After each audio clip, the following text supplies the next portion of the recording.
네, 시청자 여러분 안녕하십니까? 어제 만나고 또 뵙겠습니다. 저는 한밤의 기막힌 투자 진행의 김민경입니다. 우리 한밤의 기막힌 투자 주말 방송은요. 주식 잘 알려주는 동네 백수 오빠라는 코너로 진행되고 있습니다. 시청자분들의 눈높이에 맞춘 질문들을 이 스튜디오에서 진행하고요. 방송 도중에 유망 종목 그리고 히든 전략까지 우리 김정철 본부장님과 함께 짚어보도록 하겠습니다. 방송하기에 앞서서 먼저 참여 방법부터 알려드릴게요. 지금 화면에 네모난 QR코드 하나 보이실 겁니다. 휴대폰 기본 카메라 어플 켜시고 가까이 가져다 대시기만 하시면 바로 입장 가능합니다. 나는 QR 인증이 안 된다 하시는 분도 계실 텐데요. 문자 샵 3989, 샵 3989번으로 긴본 두 글자 보내주시면요. 저희가 10초 안에 URL 링크 하나 보내드립니다. 링크 타고 들어오시면 되는데요. 이렇게 참여해주시는 모든 분들에게 저희가 주식과 파생상품에 관련된 교육 자료 그리고 주식 유망 종목 거기에 따른 히든 전략까지 모두 세워드리고 있으니까 지금 빠르게 입장하시면 좋을 것 같습니다. 또 시청자 참여 이벤트까지 준비가 되어 있습니다. 팍스경제TV의 시청자 게시판이나 너튜브 혹은 노란톡방에 주식과 파생상품에 관련된 궁금하신 점 물어봐 주시면요. 저희가 TV방송 중에 소개를 해드리고 있습니다. 채택되신 분에게는 주식 투자 파생상품 교육 VOD를 무료로 드리고 있으니까요. 지금 빠르게 여러분들 모두 참여해 주셨으면 좋겠습니다. 자, 그럼 본격적으로 방송 시작해봐야겠죠. 일요일의 주인공 김정철 본부장님 모셨습니다. 본부장님 안녕하세요. 네, 안녕하십니까. 반갑습니다. 네, 어제 만나고 또 뵙는데 우리 시청자분들께 인사 한 말씀 부탁드리겠습니다. 네, 우리 시장이 지금 CPI 발표 이후에 조금 좀 밀려 있는데요. 또 중요한 거는 이 CPI가 사실 중요하다고 볼 수는 없는 게 미 연준은 이제 PC를 상당히 중요하게 생각하고 있는데 마침 이 PC가 우리 시청자 여러분들이 오늘 방송을 보고 있는 일요일 네. 끝나면 이제 그 다음 주죠. 돌아오는 금요일 주에 아닌가요? 금요일 날 발표를 합니다. 발표를 하는데 일단 발표를 하게 되는 이제 그거 다음 주 아마 PC 발표에 대한 경계감이 좀 조성이 되면서 시장이 조금 왔다 갔다 할 가능성이 높습니다. 그래서 우리 시청자 여러분 그걸 하나 빼면은 나머지 이슈는 어떤 게 있냐면 주로 이제 종목 개별의 이슈들만 계속 있는 것들이거든요. 그래서 제가 봤을 때는 시장 이슈는 PC에 좀 집중하시고 나머지 종목별로 이제 개별적으로 포인트가 있는 것들 위주로 해서 좀 종목 대응을 하시는 게 가장 좋을 것 같고요. 뭐 지수 차트로 보시자면 사실 뭐 코스피로 보시자면요. 제일 중요한 게 2,500포인트를 과연 뚫느냐 못 뚫느냐를 항상 얘기를 하는데 저는 2,500포인트를 뚫으려면 2,465 이상에서 놀아야 된다. 근데 지금 현재 다시 밀려가지고 2,465를 깨지 돌파하고 있지 못하는 상황이기 때문에 요게 이번 다음 돌아오는 주 흐름에서 이걸 돌파하지 못하면 다시 밀릴 가능성이 있다는 걸 우리가 조금 생각을 하시고요. 그 다음 여기 갭으로 뜬 자리가 있습니다. 네. 2390포인트 자리에서 갭으로 띄웠거든요. 그래서 요 만약에 밀리게 되면 2390까지는 또 밀릴 가능성이 있기 때문에 요 정도는 열어놓고 대응하시자 우리가. 여기에서는 우리가 적극적으로 좀 받아볼 수 있다. 이렇게 좀 얘기를 좀 드리고요. 그 다음 코스닥은 사실 767을 안착을 한 상태이기 때문에 이 부분은 우리가 좀 같이 좀 판단해 보시면 좋을 것 같은데 코스닥이 최근에 괜찮아요. 수급을 보셔더라도 자 수급을 보면은 2월달 수급을 한번 볼게요. 2월달 2월 1일부터 2월 17일까지 오늘 녹화를 하고 있는 이 시간은 2월 17일이고요. 네. 우리가 이 방송을 보시는 분들은 2월 19일 날 방송 보시게 될 텐데 자 보시면은 2월 지금 17일까지의 2월달 수급을 보시면 금융투자가 무려 2조 원 가까이 매도를 했어요. 근데 오늘 보시면 오늘 금융투자가 3천억을 또 추가 매도했는데 보시면은 금융투자가 2조 원을 매도를 했고 기관 전체가 2조 8천억을 매도했습니다. 그러니까 기관에서 엄청나게 많이 팔았는데 그 파는 거에 주도했던 곳은 금융투자다. 근데 금융투자는 뭐다? 성격 급하다. 성격 급하기 때문에 이것 지수가 더 밀리면 무조건 매수로 들어올 물량이다라는 걸 반드시 우리가 참고하셔야 될 것 같고 외국인 투자자들이 1조 7천억을 순매수했고 코스닥에서도 7천억 넘게 순매수를 했어요. 코스닥이 좀 더 강하는 포인트를 어디서 찾을 수 있냐면 금융투자가 코스닥을 샀어요. 오히려. 그래서 최근에 코스닥이 좀 더 강하다고 보시면 돼요. 금융투자 기관에서는 금융투자가 순매수였고 그 다음에 외국인이 7천억 넘게 순매수 양쪽 사실 주요 포지션 메인 수급들이 둘 다 지금 매수로 대응하고 있다. 이렇게 좀 보시면 좋을 것 같고요. 그런 상태이기 때문에 우리가 사실 코스닥이 조금 더 잘 버티고 있는 상태라서 약간 개별주 플레이 하시는 게 맞지 않을까라고 생각을 합니다. 그리고 외국인이 이제 여기서 1조 7천억을 코스피에 순매수했는데 2월 동안에요. 근데 이게 이제 추가로 더 순매수를 하기에는 좀 힘든 게 뭐냐면 오늘 환율이 1,300원을 뚫을까 말까 하다가 결국 이제 1,300 밑으로 끝났어요. 밑으로 끝나고 있는데 문제는 뭐냐면 이 환율 같은 경우가 1,300원에 거의 위에 온 상태인데 외국인 투자자들이 2월 동안 1조 7천원 샀다가 이거를 예를 들어서 이제 요걸 가지고 수익을 냈던 외국인 투자자들 같은 경우는 네. 어떤 상황이 벌어지냐면 주식으로 수익을 냈지만 환율로 손실 보는 상황이거든요. 근데 1,300원을 뚫어버리면은 외국인도 생각이 좀 바뀔 수도 있어요. 아, 이거 더 사면 안 되나? 이렇게 바뀔 가능성이 높거든요. 그래서 환율 움직임이 상당히 최근에 또 다시 중요해졌다 이렇게 볼 수 있겠고요. 수급에서 아주 특징적인 게 하나 있습니다. 여러분 특징이 보면 기타 법인이라고 보이시죠? 네. 이 기타 법인이 뭐냐면 일반 기업들이 주식을 매수 매도한 걸 의미해요. 근데 일반 기업 중에 우리가 딱 생각나는 거 뭐 없나요? 최근에 일반 기업들이 주식을 막 이것저것 갑자기 어디서 막 왕창 사고 막 이런 경우가 있는데 일반 기업이요? 예, 일반 기업 중에 바로 SM을 보시면은 예. 이슈가 SM 많았죠. 이슈가 많지 않습니까? 자, SM 코스닥인데 또 일반 여기서는 또 팔았죠. 네. 팔았는데 코스피에서는 또 매수가 나왔고 이 코스닥은 크게 팔았고 이 부분을 좀 우리가 좀 잘 보시면 SM에서 전쟁을 치르고 있구나 지금. 지금 우리는 이 SM이 어떤 전쟁을 치르는지 좀 자세히 한번 좀 보시면은 좀 재밌습니다. 이게 지금 SM인데 네. 자, SM 보시면 아시겠지만 보시면 기타 법인이 아주 그냥 쓸어가지고 이걸 지금 사고 있어요 지금. 누가 살까요? 도대체 이걸 누가 살 건가? 저도 궁금합니다. 몰래 누가 지금 사고 있어요 계속 지금. SM은 지금 몰래 주구장창 사고 있습니다 지금. 기타 법인 쪽에서 전쟁을 치르고 있다 지금. 그래서 요거는 아마 카카오의 의군인가 도대체 그 하이브의 의군인가. 저는 이제 요것도 좀 우리 궁금하신 사항이지만 오늘 방송에서 네, 오늘 또 방송 중에 뒤에 질문을 또 다 오픈을 해드리도록 하겠습니다 제가. 네, 엔터 전쟁에 대한 이야기는 잠시 후에 만나보도록 하겠고요. 오늘 또 다른 제가 이슈를 준비해봤습니다. 요즘에 이 증권형 토큰 STO에 대한 관심이 정말 많아졌는데요. 이게 미술품이나 부동산 등을 막 쪼개서 이제 투자를 하는 건데 사실 시청자분들 중에서 이 STO 토큰에 대해서 잘 모르시는 분들도 있을 것 같아요. 개념이랑 이 주가 전망 어떻게 보시는지 한번 이야기해 주시면 좋을 것 같습니다. 아주 간단하게 네. STO 최근에 증권형 토큰이라는 좀 어려워요. 얘기가 많이 나왔잖아요. 근데 이게 뭐냐면 뭐든지 다 쪼개서 팔아버리겠다 이렇게 생각하시면 돼요. 네, 뭐든지 쪼개서 팔아버리겠다 이 생각인데 자 이게 이제 아주 간단한 건 뭐냐면 자산 유동화라고 보시면 돼요. 그러니까 어떠한 자산이든 유동화 시키겠다. 그러니까 내용을 좀 자세히 보자면 금융위원회가 2월 6일 날 전일이라는 게 이 자료가 옛날 자료라서 그래요. 2월 7일 날 자료라서 자 2월 6일 날 토큰 증권 발행 유통 가이드라인을 발표했습니다.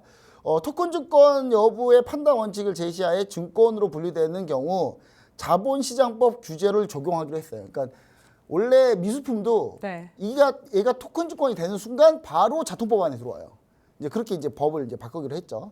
그리고 이거는 증권사를 통해서 거래가 가능합니다. 그러니까 증권사만 논한 거죠. 꽃길입니다. 증권사는 지금 현재 거의 꽃밭을 가고 있어요 지금. 자 기존 증권사의 경우 전자증권법상 계좌관리 기관 및 전자등록기관에 해당하므로 별도의 인가 등록이 따로 불필요하다. 즉 무슨 말이냐면 증권형 토큰을 거래하려면 기존 증권사는 무조건 그냥 다 가능해요. 그러니까 새롭게 인가받거나 허가받을 필요가 없는 거예요. 그래서 제가 봤을 땐 증권사들은 아주 지금 그럼 증권사들이 기분이 좋다. 수혜를 받겠네요. 당연하죠. 그리고 유통과 상장에 대해서는 디지털 증권 시장 신설에서 기존 인프라 통해서 지원하겠다. 한 거래소를 통해서 하겠다는 거예요. KRX에서. 근데 KRX에서 하겠다. 요거는 저는 좀 잘못된 생각이 아닌가. 이러니까 KRX에 계시는 한국거래소에 계시는 분들이 철업통이라고 생각하고 일을 진짜 너무 쉽게 손 안 대고 코 풀고 있어요. 다 지금. 경쟁을 시켜야죠. 다 경쟁하는데 왜 이것만 경쟁 안 하냐고요. 그러니까 KRX가 이상한 것만 하잖아요. 계속.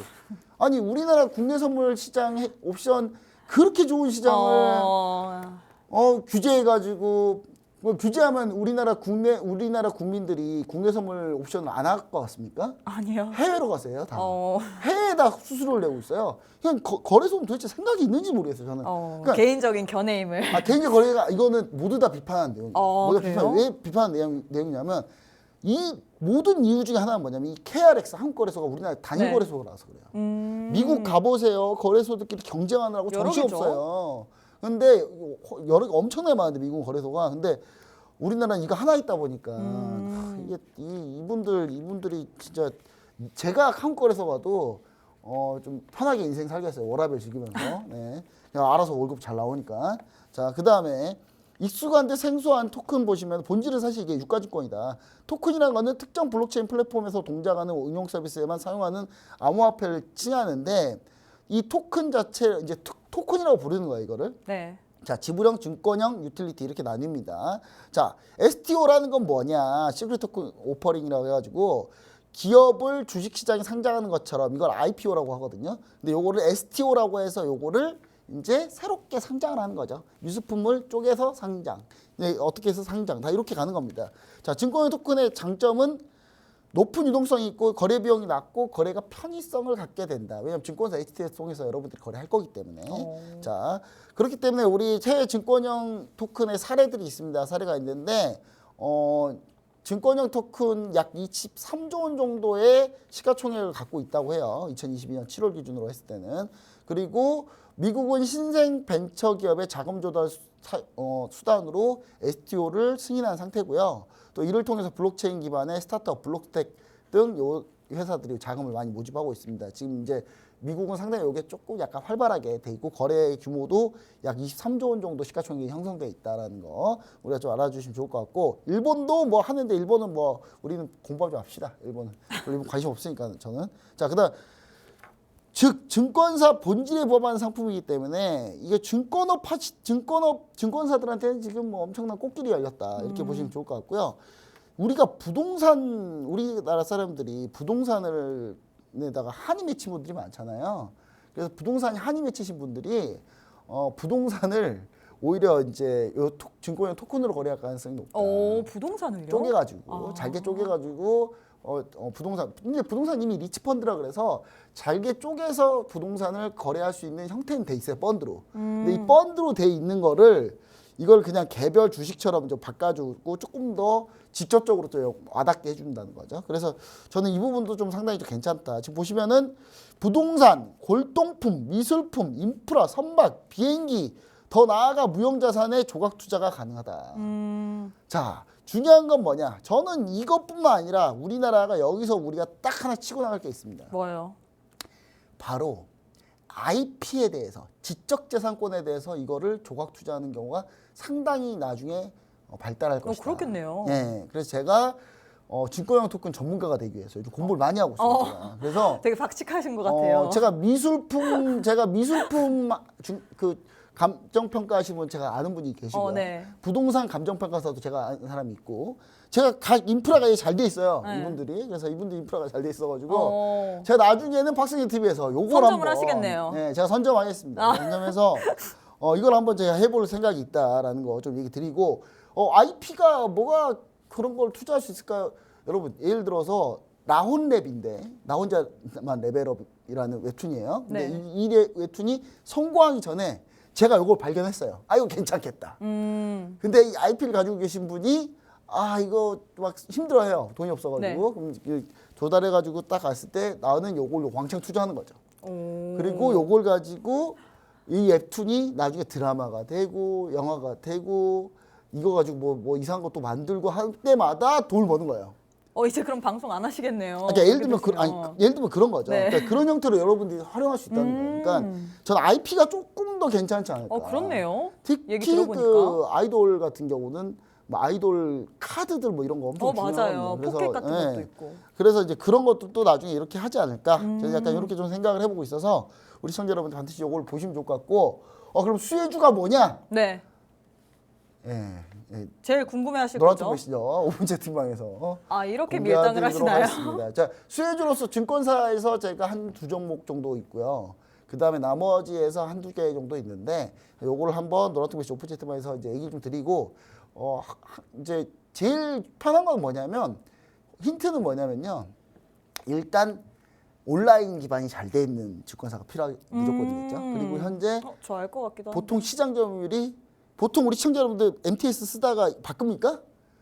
안 엠바페 바꾸죠. 그냥 쭉 하죠. 예, 거기까지 네. 얘기 하겠습니다.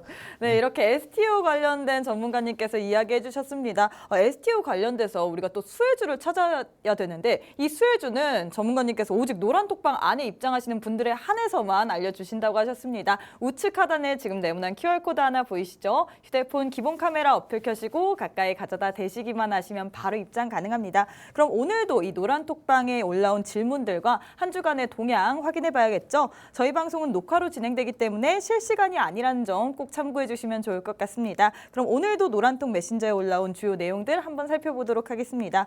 이번 주에도 노란톡방 안에서 이슈 종목 그리고 단기 트레이딩과 히든 종목들의 움직임이 좋았는데 또 특히나 목요일날 새로 들어간 종목이 당일날 급등을 했어요. 네. 거기에 관련돼서 또 주요 내용들 소개 부탁드리겠습니다.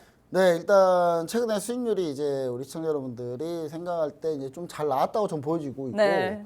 그리고 이제 최근에 제가 이수페타시스나 뭐 이런 종목들이 쭉쭉 가죠. 쭉쭉 간 걸 떠났을 땐 소름 돋게 맞추고 계시죠. 예, 왜냐하면 이게 제가 소름이라는 거는 잘 안 쓰는 표현인데 오죽 가면 제가 그런 얘기를 하겠습니까? 네. 그래서 제가 몇 가지를 좀 이제 얘기를 좀 드리려고 하는데, 자, 이수페타시스를 결정적으로 한번 볼게요. 이수페타시스 보시면 아시겠지만 제가 노란투브시 오픈 채팅방에서 제가 이수페타시스를 지난주에 이제 얘기 드렸고요. 그 다음에 이수페타시스 한번 볼게요. 차트를. 자, 제가 이수페타시스가 제가 2월 7일 날, 네. 2월 7일 날 여러분들한테 공개를 해드렸고요. 노란투브시 오픈 채팅방에서 공개해드렸고, 2월 7일 날 목표가가 일단 제가 8,500원이 1차 목표가였어요.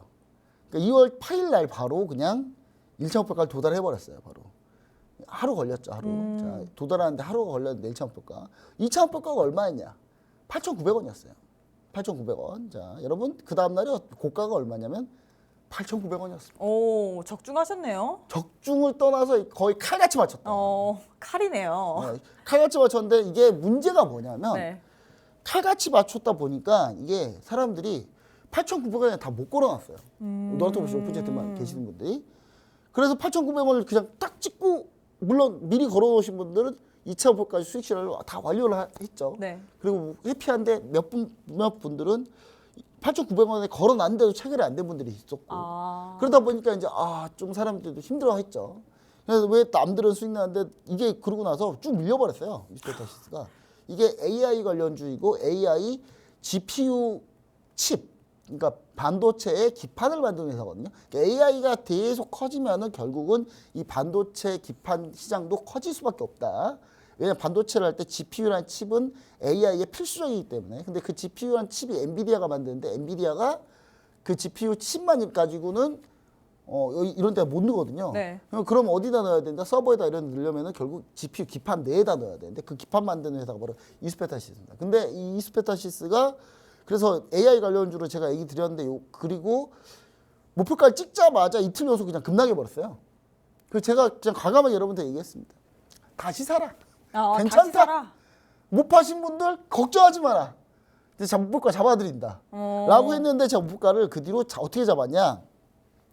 목표가를 그냥 제가 어떻게 잡아드렸냐면 다시 8,900원을 갈 거다. 라고 얘기를 드렸어요. 네. 예, 여러분 2월 16일 어제 목요일 날 이스페타시스는 8,920원 다시 갔습니다. 칼이네요. 예, 8,900원. 이게 여기서 나는 매도 못했다. 그럼 이건 말이 안 돼요. 왜냐하면 8,900원이 목표가였는데 8,920원이면 그 호가 다 잡아먹고 두 칸 더 간 거잖아요. 네. 그 두 칸 더 갔는데 못 팔았다고 합니다. 저는 제가 뭐 어떻게 해야 됩니까? 도시락 싸두고 뭐 쫓아다니면서 막 대신 눌러주고 해야 되나요? 그쵸. 예, 그거는 힘드니까. 네. 여러분 이 정도까지 갔으면 그리고 8,900원을 딱 목표가를 도달하자마자 어떻게 됐다? 오늘 6% 급락. 야, 이게 세상에서 제일 기분 기분 좋은 게 좋아하시는 그 이유가 있네요. 세상에 제일 기분 좋은 게 뭔지 아세요? 남이 잘 안 되는 거 되게 좋아요. 나는 나는 먹지만. 나는 수익 내고 팔았는데 남들은 뒤늦게 들어간 사람들은 지금 오늘 6% 손실 보고 있다. 이 부분도 상당히 괜찮거든요. 그 상당한 많은 위안을 얻을 수 있죠. 네. 그래서 제가 봤을 때는 이런 상황이었다라는 거 얘기 좀 드리고요. 그리고 노란쪽 메시지 오픈 채팅방에 그 이스페타시스 관련된 내용을 이렇게 좀 얘기를 좀 드렸고요. 자, 그 다음에 또 뭐가 있냐면 또 이스페타시스 말고 제가 어떤 게 있냐면요. 어제 이제 들어간 거 종목들 중에 뭐가 있냐면 자 바로 하나마이크론이 있습니다. 네. 하나마이크론이 있는데 하나마이크론을 제가 보시면 아시겠지만 네.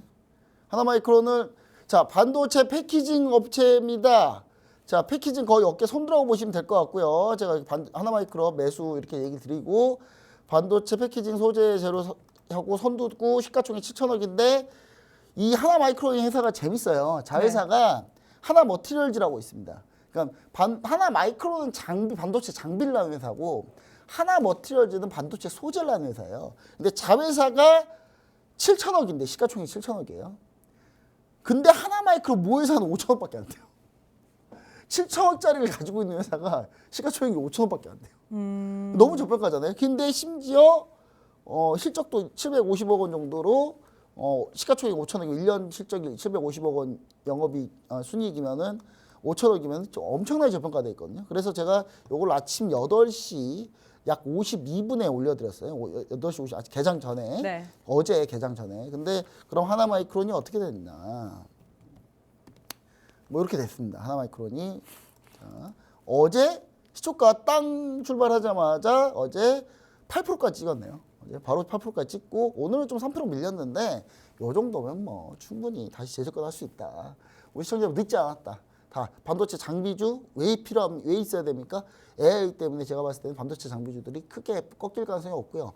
이 회사는 밀리고 싶어도 이제 더 이상 밀릴 자리도 별로 없어요. 왜냐하면 너무 저평가돼 있기 때문에 실적 나온 회사는 어쩔 수 없이 갈 수밖에 없다라는 걸 다시 한번 또 얘기 드립니다. 우리 시청자 여러분들 이거 다 노란통 메신저 오픈 채팅방에서 여러분들과 같이 함께하고 있는 종목이니까 반드시 함께하셔서 같이 챙겨가시면 좋을 것 같습니다. 네, 이렇게 전문가님께서 이수페타시스 그리고 하나마이크론에 관련된 리뷰해 주셨습니다. 우리 전문가님 같은 경우에 정말 칼이세요. 이수페타시스 1차, 2차 목표가 모두 다 적중하셨습니다. 이렇게 적중했는데 나만 수익이 없다 하시는 분들 지금 바로 노란톡방 입장하시면 좋을 것 같습니다. 우측 하단에 지금 네모난 QR코드 하나 보이시죠? 휴대폰 기본 카메라 어플 켜시고 가까이 가져다 대시기만 하시면 바로 입장 가능합니다. 저희는 잠시 쉬었다가 오도록 하겠습니다.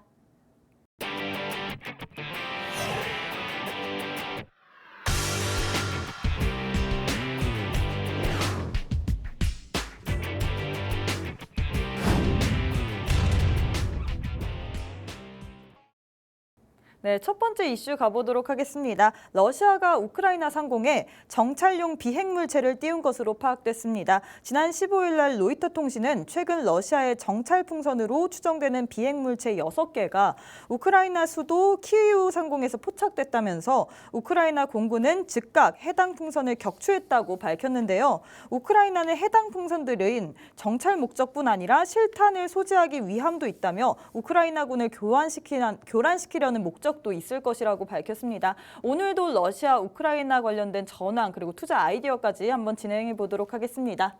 네, 우리 시청자 여러분들, 러시아 우크라이나 전쟁이 지금 1년이에요. 1년 딱 네. 1년 됐어요. 이제 1년 됐는데 중요한 건 뭐냐면 1년 러시아 우크라이나 전쟁이 1년 동안 가장 치열한 시기가 언제냐면 초반에 러시아가 우크라이나에 5방면으로 쳐들어갈 때 그때하고 그럼 두 번째 치열한 시기는 언제냐? 지금입니다. 지금이요? 지난주부터 러시아가 대공세를 시작했어요. 지금. 대공세를 시작했고 러시아 하루 사상자가 지금 1,000명씩 나오고 있대요.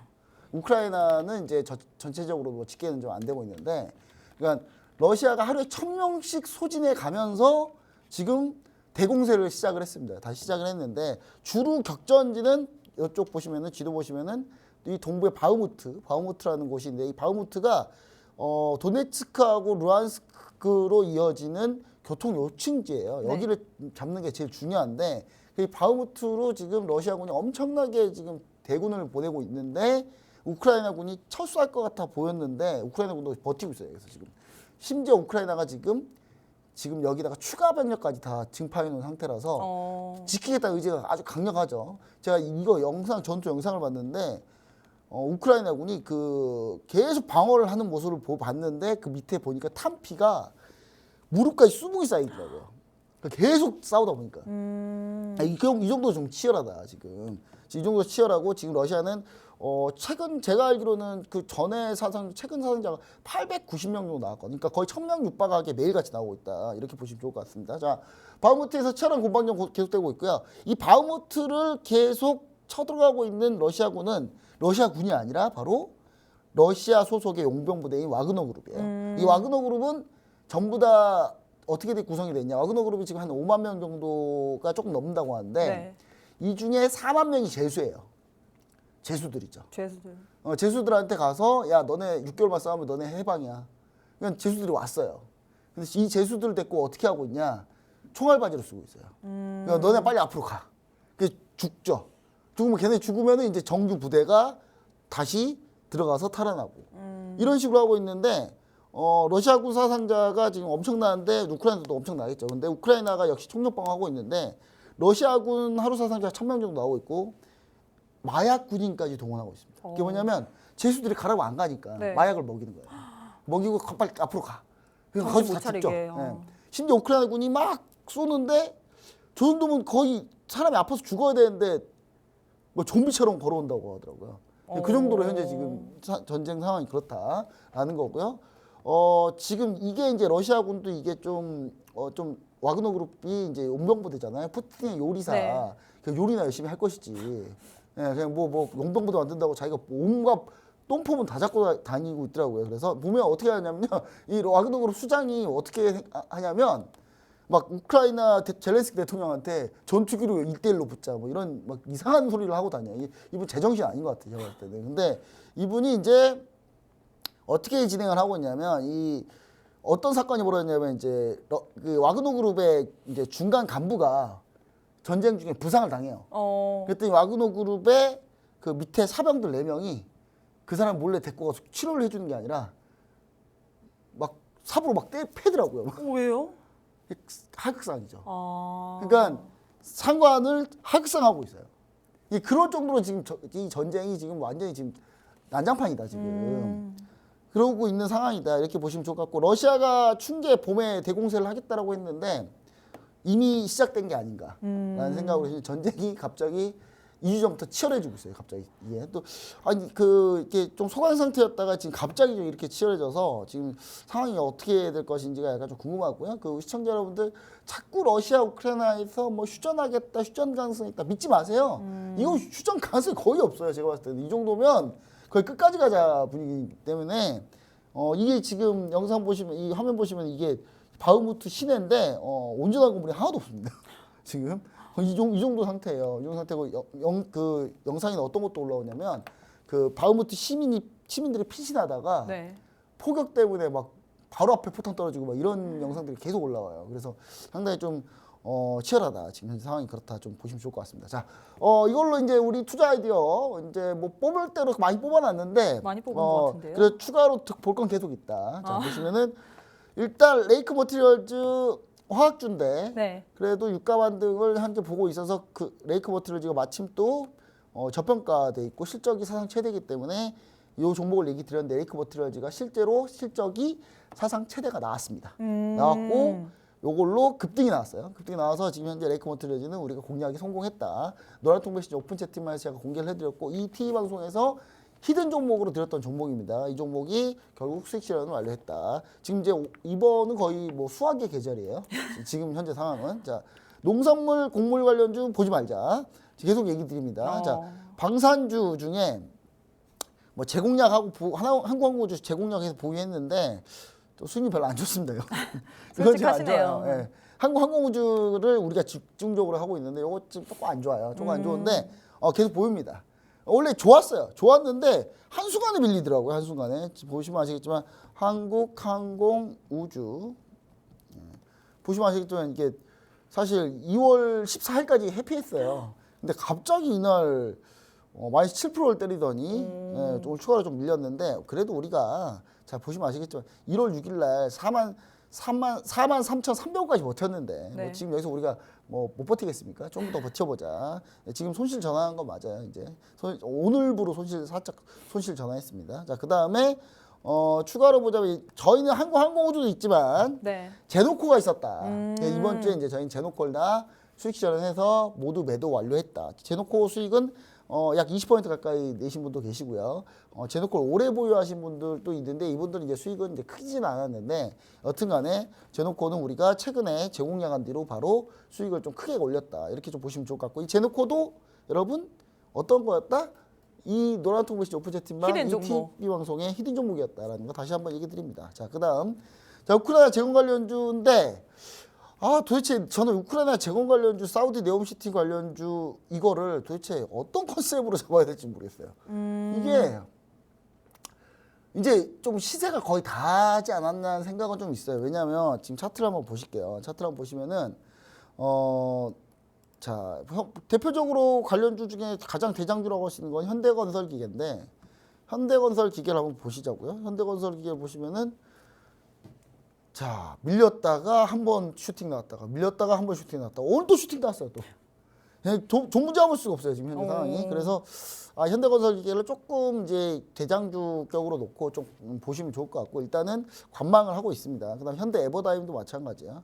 에버다임도 현재 추세는 현대 에버다임이 나쁘지 않네요. 나쁘지 않은데 문제는 이제 어디에서 매수 타점을 잡을지가 좀 중요하다. 근데 여기서 이제 터키 대지진 이후에 이제 추가적으로 뭐 수주를 받을 것이다. 뭐 추가적으로 여기다 뭐 재건 복구 노력이 있을 것이다. 맞아요. 이제 그런 부분에 대한 얘기가 조금 나오면서 이제 같이 가는 거니까 그 부분 좀 보시면 좋을 것 같고 현대 두산 인프라코어도 마찬가지로 최근에 현대 두산 인프라코어는 지금 쏘고 있어요. 다시 쏘고 슈팅 쏘고 있는데 지금 그래서 지금 이 종목을 포기하자니 지금 추세가 나쁘지 않고 그렇다고 놓자니 그 따라가자니 왠지 고점 부근이기 때문에 쉽지 않다. 그리고 최근에 이제 해인 같은 경우가 한번 슈팅이 나온 뒤로 다시 밀리고 다시 돌아나오고 있거든요. 해인은 사우디 네옴시티 관련인데 이것도 역시 마찬가지로 같이 가는 종목이다라고 보시면 좋을 것 같고요. 그 다음에 현대일렉트릭이 있습니다. 현대일렉트릭이 있는데 현대일렉트릭 같은 경우도 현재 현대건설기계하고 약간 차트가 비슷비슷하니까 전체적으로 이렇게 좀 비슷하게 이렇게 움직이고 있다라고 보시면 좋을 것 같고요. 포인트를 아직 잡기는 약간 좀 조금 더 추가적인 상승에 대한 분석, 원인, 그 다음에 상승에 대한 좀 확신이 좀 필요하다. 그래서 저는 좀 시간을 두고 좀 지켜보도록 하겠습니다. 자, 그 다음에 마지막으로 신재생에너지인데 일단 하나솔루션 CS인데 다 그냥 고만고만해요. 이거 지금 너무 좀 장기전이 되고 있는데 제가 봤을 때는 미국이 일단 어느 정도 좀 바이든 행정부가 그래도 태양광에 좀 긍정적이었기 때문에 제가 봤을 때 정책 하나가 좀 나오지 않을까라고 보고 있고요. 유럽도 지금 결국은 지금 원자재법 새로 들어가면서 결국 한 얘기는 뭐냐면 일단 환경도 보호하는데 중국 러시아 거 쓰지 말자. 왜냐 중국 러시아 거 쓰면 환경이 지켜지지 않는다는 컨셉이거든요. 그래서 제가 때는 정책 하나가 나올 때쯤 됐는데 요 정책을 좀 기다려보자 이렇게 좀 얘기를 좀 드립니다. 네, 이렇게 러시아 우크라이나 전쟁 관련된 투자 아이디어 한번 알아봤습니다. 관련주들의 또 추가적인 코멘트 듣고 싶으신 분은요. 지금 바로 우측 하단에 네모난 QR코드 하나 보이시죠? 휴대폰 기본 카메라 어플 켜시고 가까이 가져다 대시기만 하시면 바로 입장 가능합니다. 그럼 두 번째 질문 한번 해보도록 하겠습니다. SM 관련된 이슈 계속해서 나오고 있습니다. 지난주에도 다뤘었죠. 올해 상반기 엔터업계 최대 빅딜로 꼽히는 하이브와 카카오의 SM 엔터테인먼트 인수전이 이수만 SM 대주주와 그의 처조카 이성수 SM 공동대표이사의 점입 가격 비방 경쟁으로 치닫고 있는 가운데 이 SM의 주가가 하이브의 공개 매수가인 12만 원을 넘었습니다. 엔터업계의 역대급 대전 오늘도 한번 자세히 한번 이야기해봐야 될 것 같아요. 네, 일단 저는 이걸 보면서 역시 돈 앞에서는 피도 눈물도 없다. 어떻게 해야 될까요? 라는 걸 다시 한번 얘기 드리고요. 그 다음에 범죄가 있다면 반드시 처벌받아야 된다. 이렇게 좀 생각을 합니다. 그러니까 정확히 이제 뭐 상황을 좀 전체적인 상황을 좀 얘기 드릴게요. SM이 원래는 이제 다시 한번 또 요거 구조를 좀 얘기 드리면 원래 SM의 이수만 총괄 프로듀서가 SM의 지분을 갖고 열심히 잘 경영을 해서 지금까지 우리나라 아이돌 1세대부터 시작해서 쭉 끌고 오고 계셨죠. 네. 좋으신 분입니다. 공로를 인정합니다. 근데 이분이 이제 잘 하다가 자기가 뭐 회사 하나 만들어서 돈을 이렇게 빼가고 싶었는지 돈을 한 몇백억을 빼가셨어요. SM에서 라이크 게임 만들어가지고 네. 라이크 게임 하는 일을 보니까 SM에서 다 하던 일이에요. 다 하던 일인데 그냥 하나 따로 빼서 만들어가지고 그렇게 한 거죠. 근데 그 돈을 가지고 뭐 어떻게 열심히 잘 쓰셨겠죠. 어떻게 썼는지는 잘 모르겠습니다만 찌라시는 많이 나오더라고요. 어떻게 쓰셨다고. 네, 알겠습니다. 여튼간에 그리고 이제 하고 계시니까 이제 얼라인 파트너스라는 해외 네. 행동주의 펀드. 근데 저는 여러분 잘 보세요. 행동주의 펀드라 그래서 결국 뭐가 다를 것 같습니까, 여러분? 결론은 뭐예요? 결론은 수익이에요. 결국 돈 벌려고 하는 거예요. 자, 지배구조, 거버넌스 관련해서 내가 뭐 거버넌스 관련 지배구조 개선 펀드들이다 하는 것도 치고 돈 벌자는 게 다 돈 벌자는 거거든요. 근데 중요한 거는 이제 그쪽의 행동주의 펀드들의 주요 모토는 뭐냐? 경영자가 비리가 있고 경영자가 문제가 있으니까 경영자를 바꾸자는 거예요. 그래서 이 회사가 다시 본연의 가치로 평가를 받게 만들자는 게 이제 그들의 이제 원칙인데, 얼라인 파트너스가 이제 SM에 태클을 건 건 좋았어요. 거기까지. 네. 그 SM이 거기서 이제 잘 받아줘가지고 뭔가 합의하고 잘 가고 있었는데, 이제 이 SM에서 이제 그 얼라인 파트너스 계속 얘기한 게 이수만 퇴진해라. 이제 퇴진할 때가 됐다. 퇴진해야 된다라고 계속 요구를 하고 있었죠. 그래서 이수만 대표도 총괄 프로듀서도 이제 조금 살짝 한 발 물러나서 조금 이렇게 잘 가는 방향이었어요. 근데 갑자기 SM 내부에서 이제 이사회랑 공동대표가 바로 그냥 카카오에다 이걸 다 넘기려고 한 거죠. 그러면 이제 카카오가 넘기니까 이수만 총괄 프로듀서는 이거 큰일 나, 이거 회사 뺏기게 생겼네. 내가 못 먹을 바엔 차라리 너네도 못 먹게 하라 그러면서 이제 하이브한테 던진 거죠. 하이브가 얼씨구나 받았어요. 그 하이브가 지금 이제 차트를 보시면 아시겠지만 하이브가 이제 받고 나서 이날 하이브가 받은 날이에요. 하이브가 받은 날인데 하이브가 12만 원에 그 공개 매수를 하기 시작했어요. 너네 12만 원에 내가 주식 다 사줄게. 개인 투자분들이요, 다 나한테 파세요. 지분을 높일 겁니다 하면서 이제 12만 원 공개 매수를 했는데 중요한 건 뭐냐, 여러분 참 저는 신기한 게 주식시장이 되게 비이성적인 것 같아요. 왜요?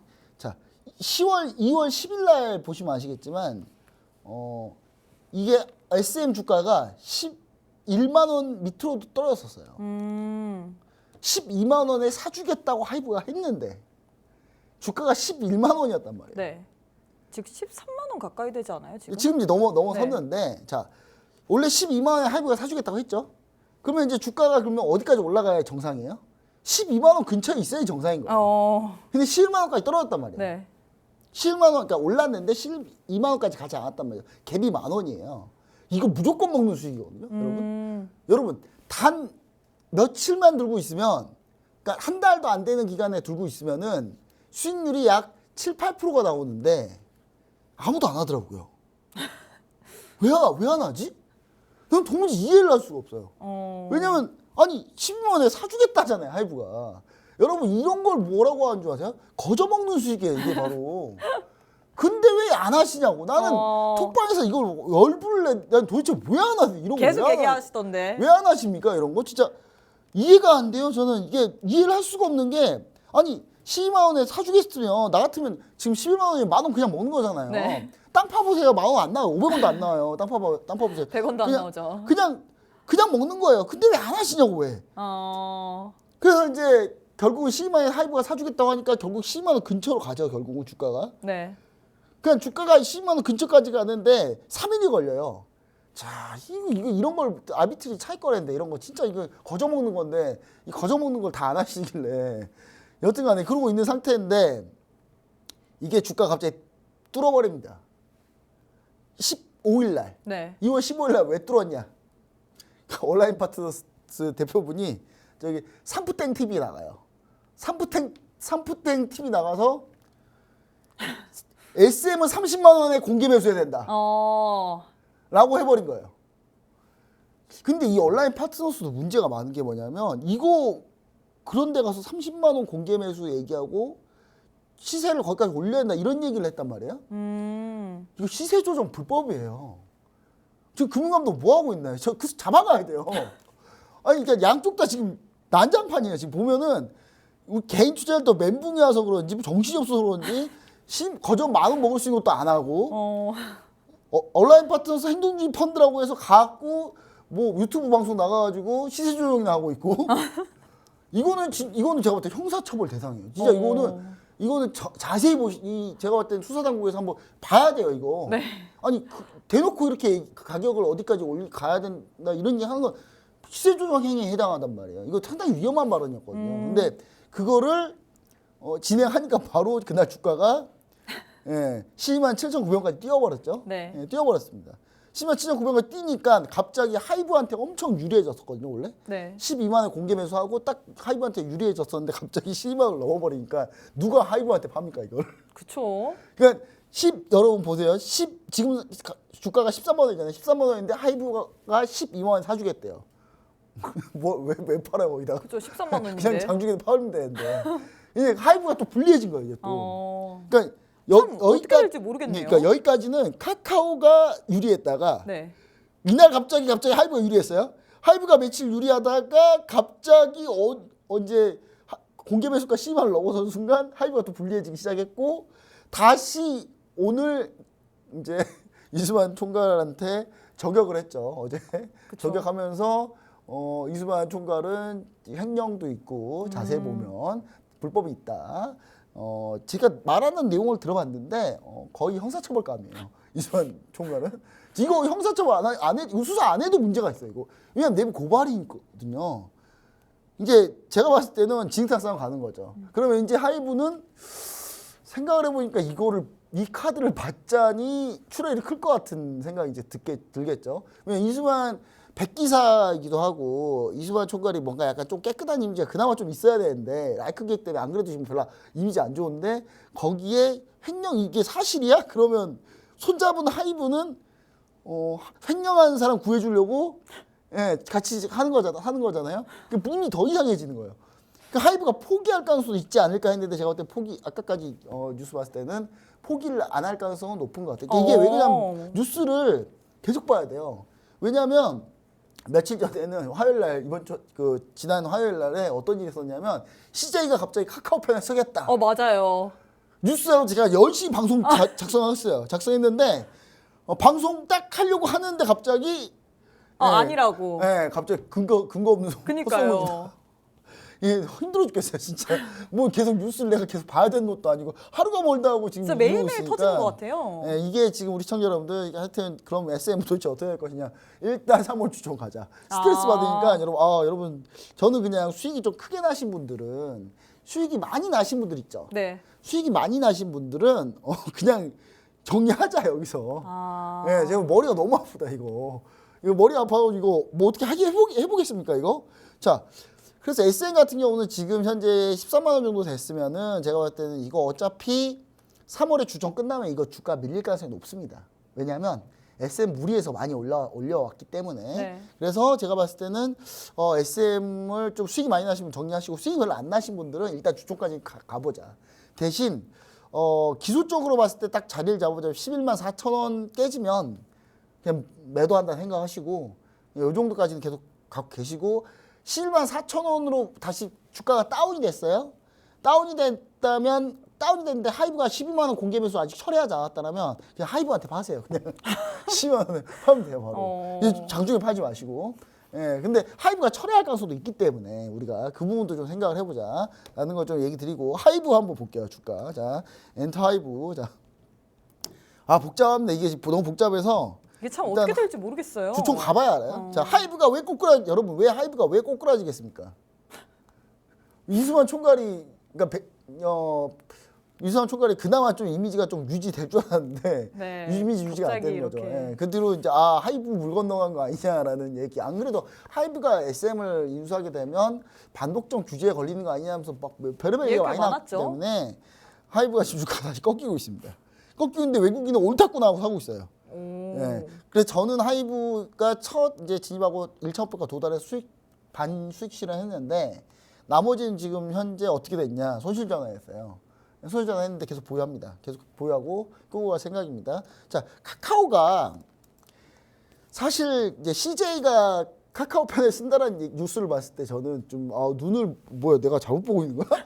왜냐면 이 SN 가지고 원래 카카오하고 CJ하고 싸웠었어요. 싸웠는데 이걸 갑자기 하이브가 끼니까 갑자기 공공의 적을 두고 있는 우리 둘은 우리 서로 같은 편 이렇게 돼버린 거예요. 근데 네. CJ는 딱히 별로 관심 없는 것 같아. 그러니까 너네가 뭘 하든 간에 별로 그냥 우리는 우리가 알아서 할게. 약간 이런 느낌이고 일단 여튼간에 제가 볼 때는 CJ는 딱히 관심 없을 것 같다. 그리고 그럼 이제 카카오하고 하이브 싸움인데 카카오라고 치면 안 되죠. 왜냐하면 카카오 엔터가 이 안에 들어가 있기 때문에 카카오 주식으로 보기는 힘들어요. 그래서 카카오 엔터는 여러분 카카오를 매수하시는 분들, 카카오 엔터 때문에 카카오를 매수하시는 분들은 항상 조심해야 돼요. 카카오가 언제 뒤통수 치면서 카카오 엔터를 상장시킬지 몰라요. 네, 그래서 믿지 말자. 그러니까 카카오 주식 아예 건들지 말자. 왜냐면 카카오는 카카오 엔터테인먼트 주식을 샀더라도 카카오 엔터테인먼트를 갑자기 기습상장할 가능성이 높기 때문에 제가 볼 때는 별로 이런 거 관심 두지 말자. 나머지 우리가 좀 볼 수 있는 거 이렇게 치고받고 열심히 싸울 때 조용히 준비를 하고 있겠죠. 누군가는. 그쵸. 네, 그래서 누군가 조용히 준비하고 있는데 저는 이 조용히 준비하는 곳이 바로 전 JYP가 참 이제 JYP요? JYP 얼마나 좋겠습니까? JYP가 얼마나 좋겠어요. 그럼 열심히 싸워노네. 우리는 애들 열심히 키울게. 제가 사는 아파트에 네. 12층에 JYP 남자 연습생 숙소가 있어요. 오. 그래서 지금 뭐 얘기도 많이 하거든요. 네. 왜냐면 저한테 막 처음엔 드문드문했다가 제가 좀 좋았나 봐요. 그래서 말도 걸고 또 막, 동네 백수 오빠시니까. 네, 그래서 말도 걸고 서로 얘기도 하고 있고. 근데 네. 너네는 언제 데뷔하니? 그랬더니 한 1년 남은 것 같아요. 근데 뭐 연습은 열심히 하더라고요. 또 보니까 다 얼굴이 다 이만해요. 어떻게 저기 안에 남자인데 저기 안에 눈코입이 다 들어가 있지? 막 이런 느낌인데 여튼간에 JYP가 참 논하고 있다. 그리고 JYP 같은 경우는 JYP의 장점 그냥 주가 분석적으로 얘기 드리면 JYP는 따로 자회사를 상장시킨 게 없어요. 그러니까 JYP 안에 다 들어가 있어요. 아니 SM만 봐도 SM, CNC부터 해서 SM, 라이프 디자인, 뭐 DOU, 뭘 이렇게 많이 상장을 해놨는지 진짜. 그러니까 제가 봤을 때 차라리 JYP가 좀 더 낫지 않나. 그러니까 제가 볼 때 엔터에서는 JYP가 그나마 좀 뭐 해도 중간을 한다. 그 다음에 나는 JYP처럼 아주 간단하게 쓰는 거 별로 안 좋아한다. 심장이 뛰는 종목을 하고 싶다. 뭔가 심장이 막 폭발하는 종목을 하고 싶다. 그 종목이 하나 있어요. 하나 뭐예요? 하나 있는데 제가 이번 주에 한번 노란통매치 오픈 채팅방에서 그거 하다가 이제 손절당했어요. 근데 재도전할 겁니다. 다시 갈 만하다고 당연하죠. 하시나요? 왜냐하면 지금 그 회사는 제가 그게 왜 지금 종목명을 얘기 안 하는 줄 아세요? 네. 히든 종목이니까. 히든 종목이니까 자, 이 회사는 아이돌 그룹 하나가 있는데 여자 아이돌 그룹 하나가 있어요. 근데 이 여자 아이돌 그룹 하나가 있는데 그 걸그룹인데 이 걸그룹이 작년 앨범 판매량 초동 판매량으로는 6위를 찍었더라고요. 네. 6위를 찍고 음원 강자고. 그리고 이제 이 회사가 예전에 잘 나갔는데 이제 나중에 이제 관리가 좀 안 돼가지고 다들 이제 계약 끝나고 다 도망갔어요, 다들. 근데 이번에 이제 신길전 해가지고 보이그룹 하나랑 걸그룹 하나를 준비하고 있어요. 그러니까 원래 지금 원툴 몰빵 엔터였다가 네, 몰빵 엔터였다가 걸그룹 하나에 몰빵하고 있다가 지금 다른 기업 이제 다른 걸그룹이랑 보이그룹 하나를 너무 힌트를 많이 주시네요. 올라갑니다. 올라가는데 이 올라가는 이 부분에 대해서 우리가 잘 생각해 보시면은 요게 괜찮다. 그리고 이 회사가 일본에서 화장품 사업을 하고 있어요. 근데 의외로 실적이 괜찮더라고요. 그래서 제가 봤을 때는 요거는 이제 심장으로 매매하는 거다. 네, 알겠습니다. 전사의 심장. 전사의 심장으로 매매하는 거니까 요건 제가 노란통매시 오픈 채팅방에 올려드릴 예정입니다. 네, 이렇게 심장으로 매매하는 이 엔터업계 중에서 히든 종목 전문가님께서 오직 노란톡방 안에 입장하시는 분들에 한해서만 알려주신다고 하셨습니다. 우측 하단에 지금 네모난 QR코드 하나 보이시죠? 휴대폰 기본 카메라 어플 켜시고 가까이 가져다 대시기만 하시면 바로 입장 가능합니다. 저희가 준비한 내용은 여기까지입니다. 본 방송은 투자 판단에 대한 조언일 뿐 해당 종목의 가치 또는 상승 하락을 보장하지는 않습니다. 이 점 꼭 참고해 주시길 바라겠고요. 저희는 다음 주 토요일 이 시간에 다시 찾아뵙도록 하겠습니다. 시청해주신 여러분 고맙습니다.